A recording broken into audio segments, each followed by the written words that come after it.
Welcome to English Country Life. I'm out in our chicken field, but you might notice there's something missing. It's our chickens.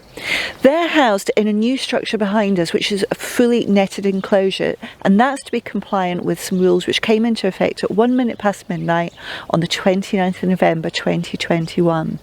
Those rules are to protect all of the UK poultry against the threat of avian influenza. In this video, we'd like to take you through what we did to be compliant with the housing rules.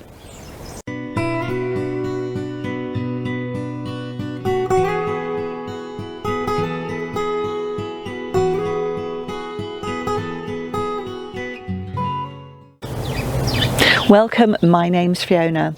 Avian influenza is a horrible disease and it kills poultry very, very quickly. In the UK, we've had a large number of cases already reported, and the UK government took action. As of 1 minute past midnight on the 29th of November 2021, all UK poultry keepers have a legal obligation to keep their birds either indoors or in fully netted enclosures. We've opted for the fully netted enclosure solution, and what we've done is we've put up a 21 metre by 3 metre polytunnel frame and covered it with bird netting, which is roughly a 20mm gauge. Now, if you're struggling to comply, because we were given 4 days notice, it is a legal obligation, but if you want some additional ideas, we did publish a video last year and we've given options, some of which cost money and some of which are no cost solutions. So I've got a link above if you want to have a look at that, but what we'd like to do is show you our construction this year.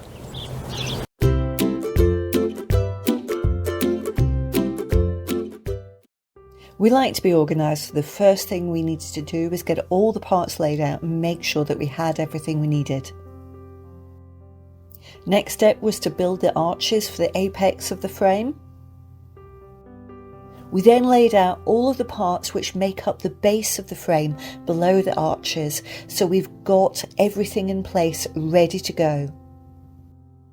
From there we could start putting the frames together. Hugh began the work while I scrubbed down and prepared 2 coops ready for moving into the polytunnel frame structure. It was incredibly cold for both of us while we were doing this work. There was a storm sweeping across the UK and there were high winds and it was bitterly cold. Bit by bit the frames came together. Where we constructed them, we needed lots of room to do this, and we didn't have lots of room where the frames were going to end up. So once we built each section, we had to lift them and manoeuvre them into place. We actually built 3 6 metre by 3 metre frames plus a single 3 metre by 3 metre frame and moved them one by one. We've made it look like this whole job was really simple, but the reality is it took us 2 full days to get all of the frames in place and cable tied together so they were secure. We then needed to bring in a coop for the Buff Orpingtons to sleep in, and that's the one that I was scrubbing down and making ready when Hugh started to build the frames. The next thing we want to do is to secure the frame from the very, very high winds that whip across the flat Lincolnshire landscape. The last thing we want is the frame to just basically roll over in high winds.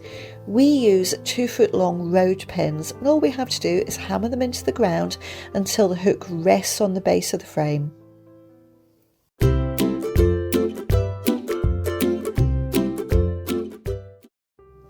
Now I can start bringing in some enrichment for the chickens to keep them occupied while they're in this enclosed space. We've got some old garden chairs which they use. They love to sit on them and perch on the back, and it's something to keep them happy. We've got far more things to bring in to keep the chickens occupied. Here I'm struggling with an old tractor tyre, and this will become a sand bath. Unfortunately, I get my foot caught in the electric fence, which we've had to lay flat, but I'm going to get this tractor tyre in if it kills me. It's incredibly heavy, so Hugh needs to come and help me. We've also got a cover for the sand bath so the sand stays nice and dry so the chickens can use it to clean themselves, plus a lot of perches and an extra coop to bring into the structure.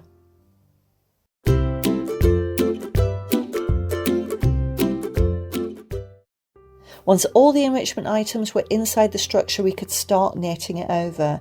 Now this is where the high winds really caused us some problems. So what we had to do was put the netting on the side from the direction where the wind was blowing. Getting the netting over the structure was a joint effort. I loosely secured the netting to the base of the frame, just so that we could move it up and down if needed to give us a little bit of give and take. Hugh pulled the netting over the structure, and he needed to do that because he's taller and could easily reach. My job then was to make sure that the netting was completely taut over the structure so the wind didn't catch it. I used tent pegs and cable ties to make sure this job was complete.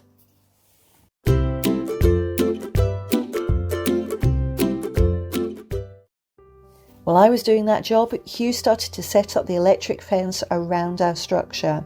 That's because we've got lots of foxes and badgers in this area, both of which are a threat to chickens. The electric fence discourages them, and we've never had an issue with them because of it.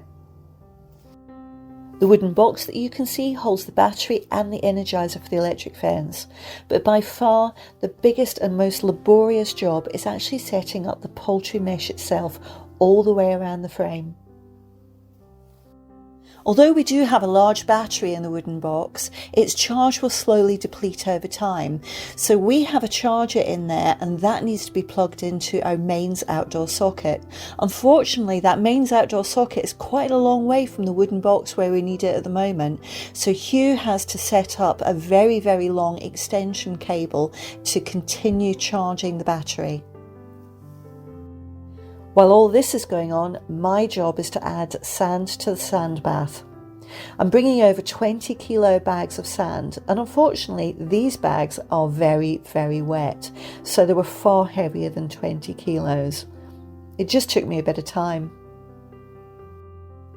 Once I'd added 4 bags of sand to the tractor tyre, that's enough to fill it, so all I need to do is level it off using a garden rake.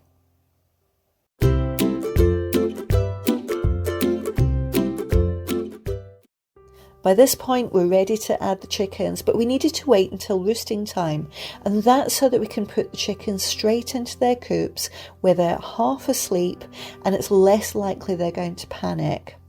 Now unfortunately, because we are at dusk, the light quality for this film isn't fantastic, but we're adding hens and the roosters one by one into their coops.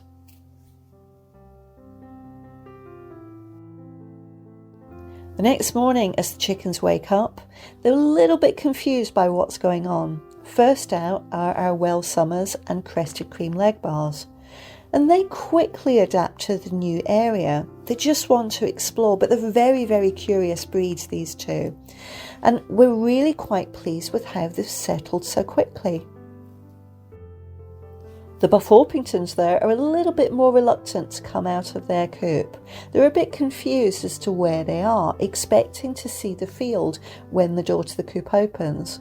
But clearly they're in an entirely new place, in an entirely new structure. After a minute or so of realising that they're somewhere different, they do start to get a little bit curious and want to come out and start to investigate. So they're settling in very, very quickly. We're really pleased with how well this has all worked. And that's our construction for this year. We're down at winter stocking levels, so at the moment we have 16 chickens, and they have a 21 metre by 3 metre area with lots of enrichment in it to keep them happy. If you have enjoyed this content, take a moment and give us a thumbs up down below. If you're not already a subscriber, come and join us. Hit subscribe and the bell icon and you'll get to know of every new video as soon as it's published. If you've got any questions for us, leave them in the comment section and we'll get back to you as soon as we can. But for now, thanks for watching and we look forward to seeing you next time.